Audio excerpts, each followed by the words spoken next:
Now for the most beautiful panelist and inductee. You know, Miesha looks more like a supermodel than a girl who could beat up everybody in the room. First time I saw her fight, I go, before she was going to fight, I said, why does somebody look so pretty getting in the ring with these animals? And she is a remarkable, remarkable athlete.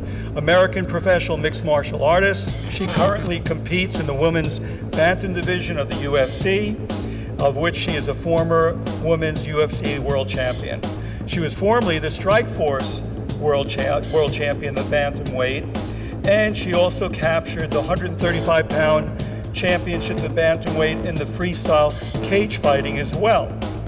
She defeated Holly Holm via technical submission due to a rear neck choke in the 5th round to become the new UFC bantam champion. She has also won numerous other fights and won 3 Performance of the Night awards.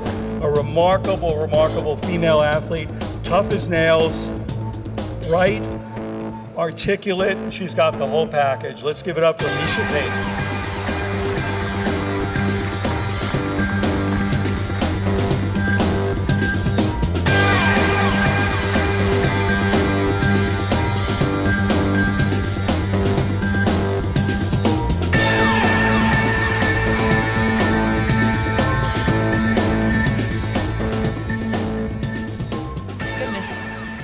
Really heavy.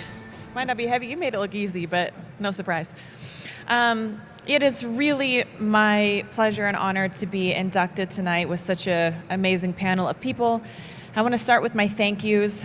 First, I would like to thank Dr. Bob and Hack Fairfax.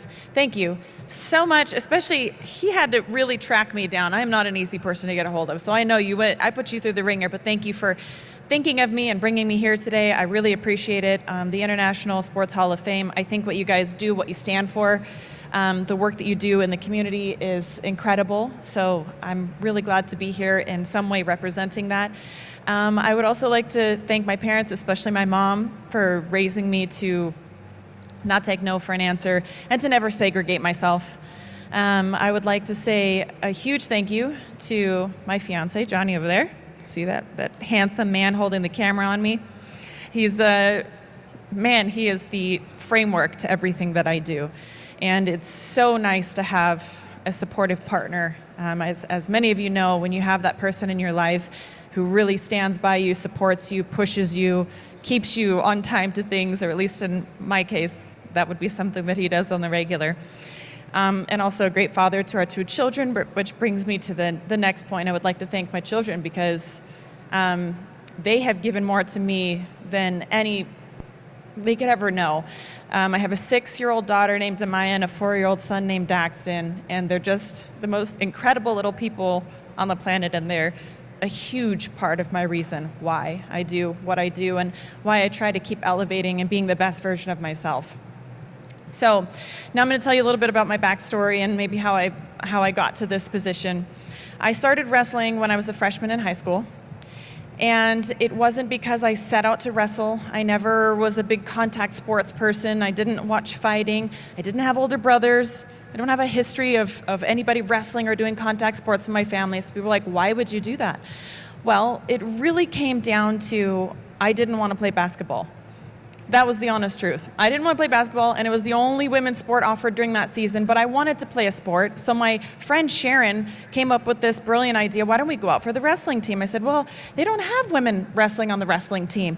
And she said, yeah, well, I guess it turns out, though, that if they don't have the women there, we can do it on the men's team. And I said, well, that's a crazy idea. And I went home, I asked my mom. Thank you, Mom, for not telling me no, because I know I wouldn't be standing here today if I didn't go out for wrestling that very next day. She said to me, well, I'm not going to tell you you can't. If you want to do it, go ahead and do it. She's like, I'm not sure you're going to like it, but let me know how it turns out for you. So I went the next day, and to say that I got annihilated would be an understatement. I got my butt kicked, and it was very clear that the guys there, not bad guys, they just shared the sentiment of most people that women did not belong on the mat at that time. So they tried to get me to quit, but I took great pride in the fact that they could not make me quit. And I remember thinking, after that first day, even before that first day, what's the worst thing that can happen? And I stuck with it for 4 years. I'll be honest, I didn't win matches against males. I was too late in the game. They were too physically advanced, and I'm not a tiny girl. I was never going to be 103 pounds, maybe. No, that wasn't me. So I thought, what's the worst going to happen? Well, I found out. I got, my butt kicked, and I stuck with it, and by the end of 4 years, I won the Coaches Award, and to date, this is one of my most proud accomplishments, because it was given out to a single athlete on the team that kind of embodies what you would want out of a wrestler and a teammate. And I never thought on that first day, or even that first season, that the entire team would come around to embrace me in a brotherhood as an equal. So for me, that was such an important lesson to learn as a young woman, as a young girl. Now we'll bring you to my first day of college. I meet my friend Rosalia. She's in the same dorm as me, and she says, "Hey, do you want to come to this mixed martial arts club sport that they have here at the college?" And I said, "No, thank you." And it's so funny how little we know about ourselves sometimes. I really thought that I had no interest in mixed martial arts. I sure did not have any interest in getting hit, nor did I have any interest in hitting anybody else. But she was persistent, and destiny found its way to me once again. And I said, okay, I will humor you, I'll go one time. And I showed up, and on my very first day, I learned how to choke people. And as you could guess, I was hooked. And I thought, well, what's the worst thing that could happen? Well, 3 weeks later, I found myself in my very first fist fight. Gloved up, taped up, and I won the first round. I did not win the second round. Lack of preparation. You know that anything that you want to do and do well, you should prepare for.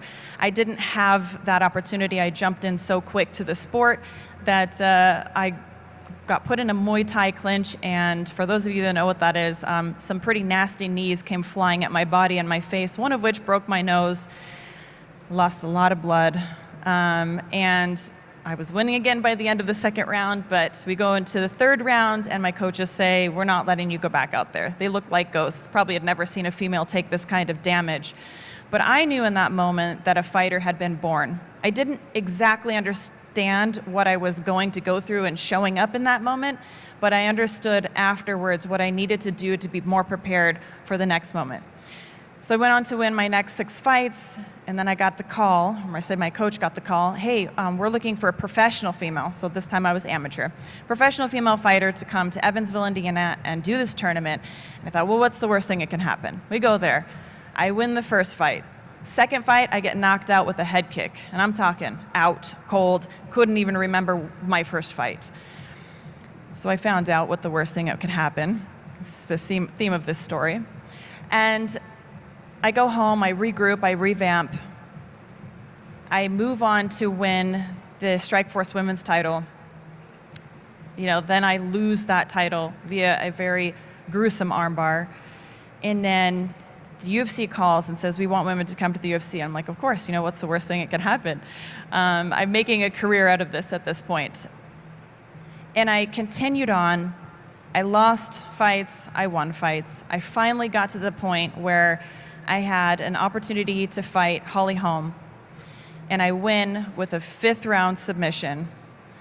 And I guess in that part, in that highlight, in that moment, and as I continued my career forward from there, I found out that when you are not afraid of the worst thing that can happen, you will find out what the best thing is that can happen. And I think that would be my closing note here, is just to remember, we have to take risk.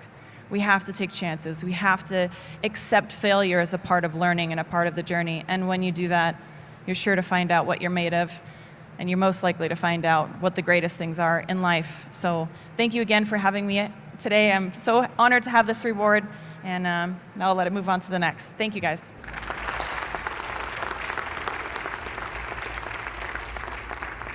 Miesha, so how did you enjoy your induction into the International Sports Hall of Fame 2024? Oh, what an amazing panel of people. I loved hearing all the inspirational stories, and I know Bruce pretty well, but I even learned some things with him. So there was a lot to be learned today, a lot to be absorbed, and it was it's a humbling experience, you know, to be counted up here with these amazing people, leaders, thought leaders. It was really an exceptional experience. And you being the only female on the panel and surrounded by all these very large guys, but then again, you're probably the strongest and most fearless of the crowd. Oh my goodness! Well, you know, when it was like, oh, you know, she'd kick everybody's, I was like, I don't know. There's a couple guys on here, I'm not so sure. But I'll tell you what, if they let me get them in a full-on chokehold, I'm very confident that they would go to sleep. So. Well, congratulations and enjoy the award and all the adulation. And it was great to have you, and we appreciate you coming down. Thank you, Bob.